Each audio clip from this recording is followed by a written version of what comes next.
আসসালামু আলাইকুম ওরহমতুল্লাহি ওবারাকাতুহ। 24 আপডেট নিউজ ইউটিউব চ্যানেলের পক্ষ থেকে সবাইকে স্বাগতম জানাচ্ছি। আশা করছি সবাই ভালো আছেন। এখন যে ভিডিওটা দেখবেন খুবই গুরুত্বপূর্ণ ভিডিও, আশা করছি সম্পূর্ণ ভিডিও দেখবেন। আসসালামু আলাইকুম রহমতুল্লাহি সাবেক প্রধানমন্ত্রী শেখ হাসিনাকে নিয়ে অনেকগুলো ভিডিও আমি করেছি এবং করে যাচ্ছি, এবং এই ভিডিওগুলো একটির সঙ্গে অন্যটির মিল নেই, পরস্পর বিরোধী। এর ফলে কি হলো, যারা দর্শক এবং যারা খুব সহজ সরল চিন্তা ভাবনা করেন, তারা মনে করেন যে এই ভদ্রলোকের কি হলো, গোলাম মোল্লা রনি এর কি কোনো কাজ নেই, এটি পাগল হয়ে গেল নাকি। সকালবেলা একবার শেখ হাসিনার পক্ষে বলেন, বিকেলে তো অন্য কথা বলেন।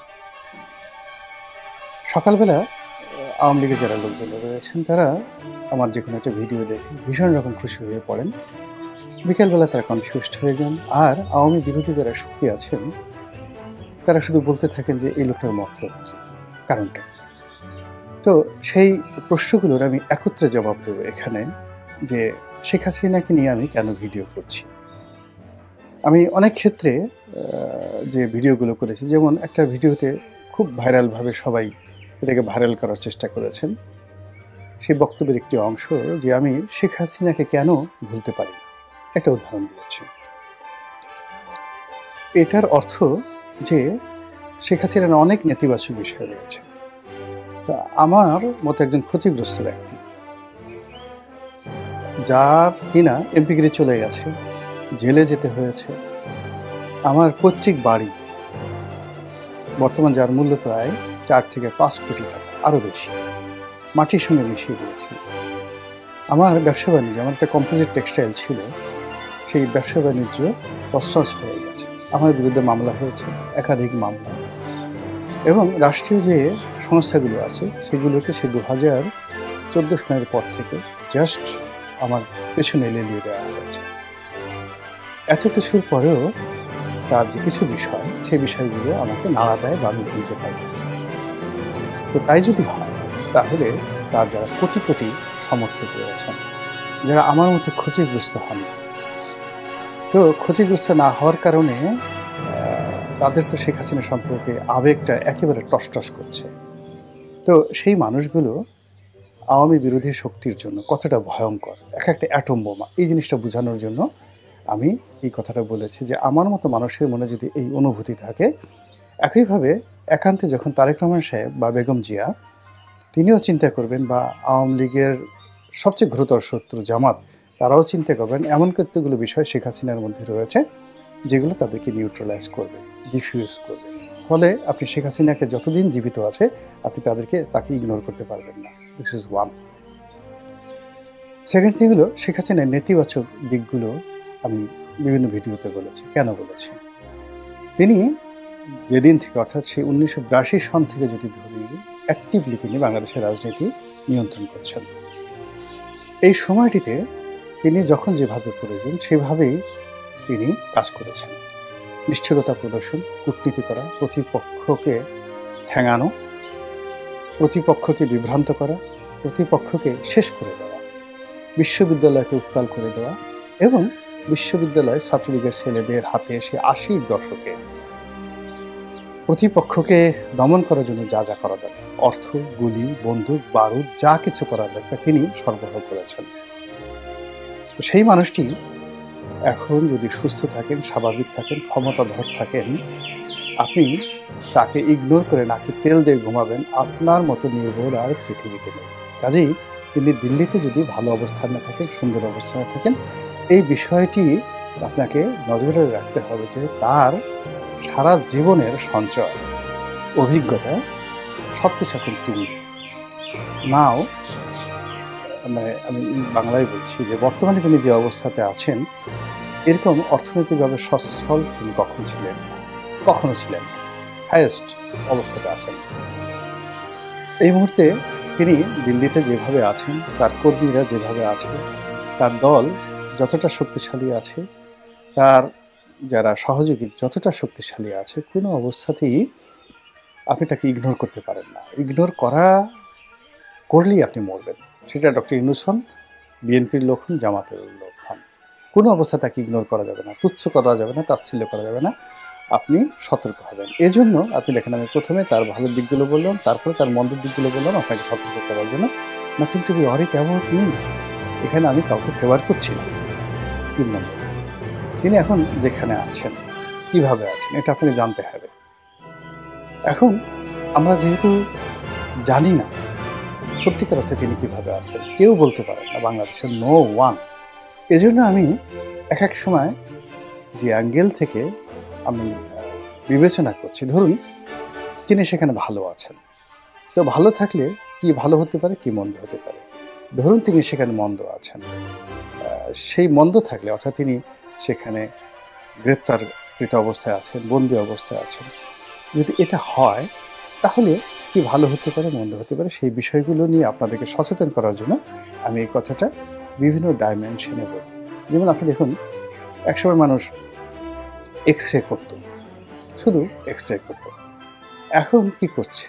আপনি 3D এক্স রে করছেন, আপনি সিটি স্ক্যান করছেন, অর্থাৎ আপনার পুরো দেহটিকে, শরীরটিকে ঘুরিয়ে ফিরিয়ে 3 ডাইমেনশনে না, এখন একেবারে 4র্থ ডাইমেনশনে তিনি দেখছেন। ফলে রাজনীতির ক্ষেত্রে আপনাকে 4 দিক থেকে 4টি বা 5টি আরও বেশি অ্যাঙ্গেল থেকে আপনি যদি চিন্তা করেন, আপনি রম্বস যেটা বলা হয়, বহুকোণ বিশিষ্ট বিভিন্ন অ্যাঙ্গেল থেকে হিরক এত উজ্জ্বল কেন, এবং সেই হিরকের দাম বেশি যে হিরকের যত বেশি কোণ তৈরি করা যায়, আলোটা সেভাবে মিশ্রিত হয়।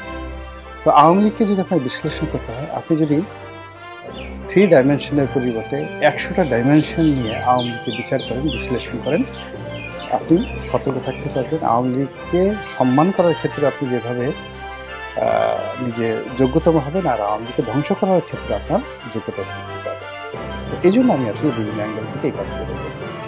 এখন যে শিরোনামটি আসছে, সেই শিরোনামটি হলো যে তিনি বাংলাদেশ থেকে গেছেন, এটাকে আমি ফার্স্ট করি। তো বাংলাদেশ থেকে তিনি কি স্বেচ্ছায় গেলেন, নাকি তাকে জোর করে পাঠানো হয়েছে? এই যে স্বেচ্ছায় যদি গিয়ে থাকেন আর জোর করে যদি পাঠানো হয়ে থাকে, এটার ইফেক্ট, আফটার ইফেক্ট আছে বাংলাদেশে, যেটি সরকারকে বুঝতে হবে, বিরোধী দলকে বুঝতে হবে। স্বেচ্ছায় যদি গিয়ে থাকেন তাহলে কারা তাকে যাওয়ার ক্ষেত্রে সহযোগিতা করেছেন, আর যদি অনিচ্ছায় যেয়ে থাকেন, তাকে জোর করে পাঠিয়ে দেওয়া হয়, তাহলে কারা এই কর্মটি করেছেন। যদি তাকে জোর করে পাঠিয়ে দেওয়া হয়, তাহলে যারা করেছেন তাদেরকে পুরস্কৃত করতে হবে, তাদেরকে কাছে টেনে আনতে হবে। আর যদি স্বেচ্ছায় তিনি যেয়ে থাকেন, তাকে একটা নিরাপদ রুট করে দেওয়া হয়, যারা এই কাজ করেছেন তাদেরকে নির্বিষ করতে হবে, তারপরে তাদের বিরুদ্ধে ব্যবস্থা নিতে হবে, এবং এটি না করলে, অর্থাৎ সরকার যদি থ্যাঙ্কস দিতে না পারে, পুরস্কৃত করতে না পারে, তাও সরকার ভুল করবে। আর যদি সরকার শাস্তি দিতে না পারে, তাও সরকার ভুল করবে। গোকড়ার সাথে লেজে পা দিয়ে আপনি দাঁড়িয়ে থাকবেন, ঠিক নয়। কিংবা একটা সাপকে আপনি মেরে ফেলবেন, মেরে ফেলার পরেও কিন্তু তার শরীরের প্রতিটি কোষ এটি আপনার জন্য বিষাক্ত। কাজে তিনি যে গেছেন, কিভাবে গেছেন, তার কারণে গেছেন, এটা আপনাকে বিশ্লেষণ করতে হবে। 2 নম্বর হলো, তিনি এত দেশ রেখে কেন ভারত গেলেন, দিল্লিতে গেলেন? কিন্তু ইচ্ছে করলে ভুটান যেতে পারতেন, মালদ্বীপ যেতে পারতেন, চীন যেতে পারতেন, এমনকি পাকিস্তানও যেতে পারতেন। এমনকি সবচেয়ে তার জন্য, যদি তিনি বাঁচতে চাইতেন, নিরাপদ আশ্রয়, তার জন্য রাশিয়ার সাথে নিরাপদ কোনো আশ্রয় ছিল না, এবং রাশিয়া তাকে আশ্রয় দেওয়ার জন্য 10 পায়ে দাঁড়ানো ছিল। তার খুবই ঘনিষ্ঠ বন্ধু ছিল কাতার। কাতারের সাথে তার যে সম্পর্ক, যাকে বলা হয় 1 to 1, আপনারা কল্পনাই করতে পারবেন না। তো সেই কাতারের সাথে তার যে বন্ধুত্ব, তিনি ইচ্ছা করলে কাতারে যেতে পারতেন, এবং কাতার গ্লোবালি পৃথিবীর অনেক সেই বিষয়গুলোকে তারা আশ্রয় দেয়, প্রশ্রয় দেয়। এমনকি ধরুন ইরানকে তারা আশ্রয় দিয়েছে, হুতিকে তারা আশ্রয় দেয়, এবং এই ইন্টারন্যাশনালি এই যাকে বলা হয় কমপ্লেক্স বিষয়গুলো মোকাবেলা করার মতো দক্ষতা, অভিজ্ঞতা কাতারেরও আছে, আর সংযুক্ত আরব আমিরাতেও আছে। তো তিনি সহজেই সংযুক্ত আরব আমিরাতে, অর্থাৎ দুবাই যেতে পারতেন, আমিরাতে যেতে পারতেন, এবং কাতারে যেতে পারতেন। এমনকি প্রিন্স মোহাম্মদ বিন সালমানের সাথে তার খুবই ভালো সম্পর্ক, পারিবারিক সম্পর্ক। তিনি সৌদি আরবে যেতে পারতেন। তো সেটা দেখে তিনি কেন ভারতে গেলেন, এটা আপনাকে আগে বুঝতে হবে। এক, ২ নম্বর হলো ভারত কি তাকে আশ্রয় দিয়েছে, নাকি এখান থেকে ভারত তাকে তুলে নিয়েছে? ২ নম্বর হলো যে ভারত কি তাকে এখান থেকে শেখ হাসিনার আহ্বানে তুলে নিয়ে গেছে, নাকি নিজের একটা ফাঁদ পেতে তাকে বলতে গেলে কৌশলে গ্রেফতার করে এখানে নিয়ে গেছে? এই বিষয়ের উপরে আগামী দিনে রাজনীতি নির্ভর করবে এবং এই বিষয়গুলোর উপরে বিএনপির নিরাপত্তা, বিএনপির ভবিষ্যৎ, জামাতের নিরাপত্তা, জামাতের ভবিষ্যৎ নির্ভর করবে। এবং আমি আমার এই ক্ষুদ্র বুদ্ধি বাংলাদেশের প্রেক্ষাপটে যারা রাজনৈতিক বিশ্লেষক, যারা রাজনৈতিক নেতা এবং যাদের রয়েছে বর্ণাঢ্য রাজনৈতিক ইতিহাস, বুদ্ধিজীবী, লেখক, সাহিত্যিক, সাংবাদিক, তাদের তুলনায় আমি একেবারে পিনাক, অবোধ শিশু। তারপরেও আমি যে প্রশ্নগুলো করলাম বা যে বিষয়গুলো নিয়ে আমি আলোচনার চেষ্টা করি, আমি হয়তো অনেক কিছু বোঝাতে পারি না, এটা আমার ব্যর্থতা, বা অনেকে বোঝেন না, সেটা তাদের ব্যর্থতা। কিন্তু যে বিষয়গুলো নিয়ে আমি আলাপ আলোচনা করি, প্রথমত এই বিষয়টি অন্য যারা রয়েছেন, যাদের করা উচিত, তারা করেন না। কিন্তু অবাক করার বিষয় হলো যে গত 4 মাসে আমি যা কিছু করেছি, আফটার 30 days সেই বিষয়গুলোই অন্য সবাই অ্যাডপ্ট করে। যেমন ধরুন ইলিয়াসের কথা চিন্তা করেন। এখন ইলিয়াস আমার প্রতি কেন রাগ হলো? ইলিয়াস আমার প্রতি রাগ হলো যে আমি জামাতের সমালোচনা করছিলাম কিছু বিষয় নিয়ে আগস্ট মাসের শেষের দিকে, সেপ্টেম্বর মাসের প্রথম দিকে। তো যেহেতু ইলিয়াস, ওরা সবসময় জামাতের, আপনি পেইড এজেন্ট বলেন বা নন পেইড এজেন্ট বলেন বা জামাতের খুব আপন বলেন বা জামাতের জন্য তারা অন্তঃপ্রাণ বলেন, তারা কিন্তু এই বিষয়গুলো মেনে নিতে পারে না। ফলে কি হলো, আমার বিরুদ্ধে তারা প্রচারণা নামলো। কিন্তু এখন দেখা গেল যে আমি যে বিষয়গুলো বলছি এটি ওপেন, বাংলাদেশে সবাই বলছেন, এবং ওরাও যারা বাইরে থেকে ভিডিও টিডিও করে জামাতের পক্ষে, তারাও কিন্তু এখন অনেকটা লাজবাব হয়ে গেছে। জামাতের পক্ষে তারা কিন্তু কথা সরাসরি বলতে পারছে না, মার্কেটিং করতে পারছে না, এই অবস্থার সৃষ্টি হয়েছে। অথচ আমি যখন যে বিষয়গুলো তুলেছিলাম প্রথম দিকে, ওই বিষয়গুলো যদি জামাত গ্রহণ করতে পজিটিভ অর্থে, জামাতে যারা পেইড এজেন্ট রয়েছেন দেশের বাইরে, দেশের ভিতরে, তারা যদি এটাকে বিদ্বেষমূলক না নিয়ে এই বিষয়গুলো নিয়ে যদি আমার সঙ্গে আলোচনা করতেন বা নিজেরা আলোচনা করতেন, তাহলে আজকের যে পরিবেশ পরিস্থিতি, যেটি আমিরকে নিয়ে হচ্ছে, যেটি আজহারিকে নিয়ে হচ্ছে, জামাতের সাধারণ সম্পাদককে নিয়ে যেটা হচ্ছে, মানে যারাই জামাতের পক্ষে কথা বলছেন তারাই এখন জনরোষের শিকারে পরিণত হচ্ছেন। এবং জামাতের সঙ্গে বিএনপির আজকে যে দাখিলার সম্পর্ক, এটি আমার যে আগস্ট মাসের প্রেডিকশন ছিল, এটি কখনোই হতো না যদি প্রথমে তারা সতর্ক করতেন। 2 নম্বর হলো, আমি যখন বলেছি তখন জামাতের সাথে বিএনপির একটা বন্ধুত্ব ছিল। ফলে ইলিয়াস যারা ছিলেন বাইরে, তারা সবাই মনে করেন যে এই লোকটা আবার সেই এখন কথাবার্তা বলছেন, এলোমেলো কথাবার্তা বলছেন, তাতে বিএনপিও ক্ষতিগ্রস্ত হবে, জামাতও ক্ষতিগ্রস্ত হবে, একটা প্যাঁচ লাগানোর চেষ্টা করছেন। কিন্তু দেখেন প্যাঁচ তো লেগে গেছে এখন। এবার আমি এই প্যাঁচ লাগার ক্ষেত্রে খুবই ক্ষুদ্র একজন মানুষ, আমার পক্ষে তো প্যাঁচ লাগানো তো দূরের কথা, আমার কজন ভিউ আছে, বা আমার কথা কে শোনে, বা আমার কথা কে অনুসরণ করে, আই ডোন্ট নো, আমি জানি না। তা আমি আমার মতো বলে যাচ্ছি। কিন্তু যে বিষয়গুলো আমি, মানে যেটিকে বলা হয় গিট লাগার কথা বলেছিলাম আগস্ট মাসে, সেপ্টেম্বর মাসে, সেই জিনিসগুলো এখন এমনভাবে গিট লেগে গেছে, আপনি ইচ্ছা করলে গিট খুলতে পারবেন না।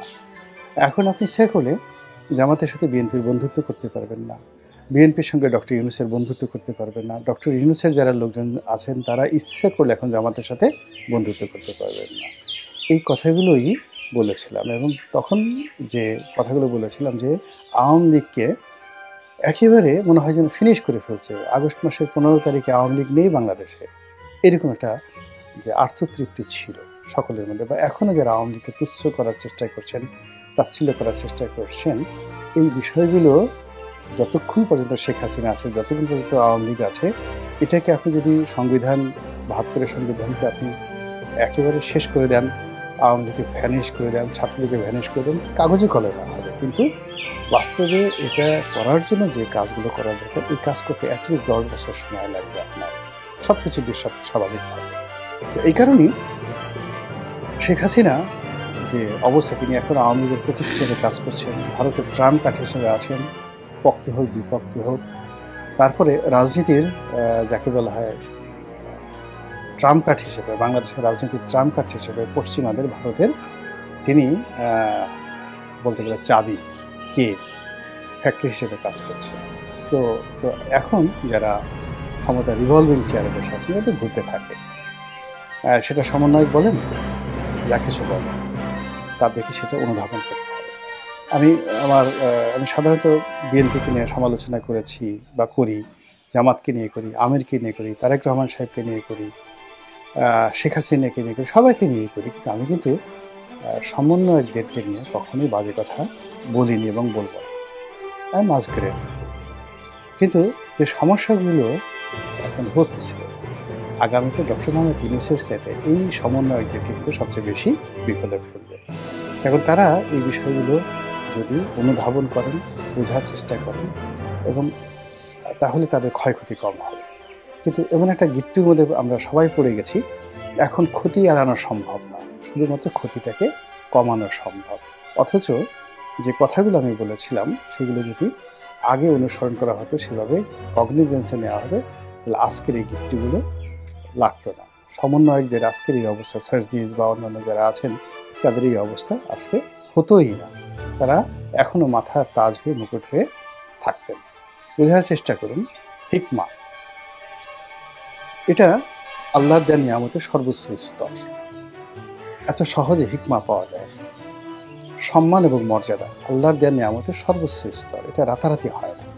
আপনাকে একটা চেয়ারে বসিয়ে দেওয়া হলো, অনেকগুলো লোক আপনাকে সেলুট দিল, অঢেল আপনার টাকা হলো, 3-4 মাস আপনাকে খুব যাকে বলে আপনি আলোচনার কেন্দ্রে থাকলেন, আপনি নিজেকে হিকমার অধিকারী মনে করলেন, জ্ঞান গরিমার অধিকারী মনে করলেন। It's not like that. আপনাকে খুঁজে খুঁজে বের করতে হবে যে গত 20 বছর যাবৎ সাধারণ মানুষ অন্তর থেকে কাদেরকে ভালোবাসে। লাস্ট 20 ইয়ার্স, অ্যাটলিস্ট 2 যুগ ধরে এই দেশের মানুষ কাদের কথা শুনছে, কাদেরকে শ্রদ্ধা করছে, কাদেরকে ভালোবাসছে, একদম জিরো টলারেন্সে, কোনো রকম লোভ ছাড়া, লালসা ছাড়া এবং কোনো রকম সংকট ছাড়া। সেই মানুষগুলোর কথা আপনাকে শুনতে হবে। সেই মানুষগুলো আপনার কাছে যাবে না, আপনি ডাকতেও যাবেন না, সেই মানুষগুলোর কাছে আপনার যেতে হবে, গিয়ে তাদের সঙ্গে পরামর্শ করতে হবে। আলেকজান্ডার সেই মহাজ্ঞানী ডায়োজনিসের কাছে যেতে বাধ্য হয়েছেন। এরপর সুলতান মোহাম্মদ বিন তুগলক, গিয়াসউদ্দিন তুগলক, বড় বড় যারা দিল্লির সুলতান ছিলেন, তারা কেউ শত চেষ্টা করে নিজামুদ্দিন আউলিয়াকে তার দরবার আনতে পারে, হাত জোর করে নিজামুদ্দিন আউলিয়ার দরবার আনতে পেরেছে। তো বাংলাদেশে কেমন আউলিয়া নেই, এখনো আছে। যারা প্রজ্ঞাবান তাদেরকে খুঁজে বের করতে হবে। আর ফটাফট কথা বলেন, পাওয়া যায়, ডাকলেই পাওয়া যায়, বা সামান্য কিছু টাকা দিলে, পদ দিলে, একটা গিফট দিলে মুহূর্তের মধ্যে কথা যাদের চেঞ্জ হয়ে যায়, তাদের কথা মতো যদি আপনি চলেন, তাহলে জনাব নরেন্দ্র মোদী, জনাবা শেখ হাসিনা খুব দ্রুত আপনাদের মাঝে ফিরে আসবেন অবিকল সুরতে। আল্লাহ আমাদের সবাইকে হেদায়েত দান করুন এবং হেফাজত করুন। আসসালামু আলাইকুম ওয়া রাহমাতুল্লাহি ওয়া বারাকাতুহু।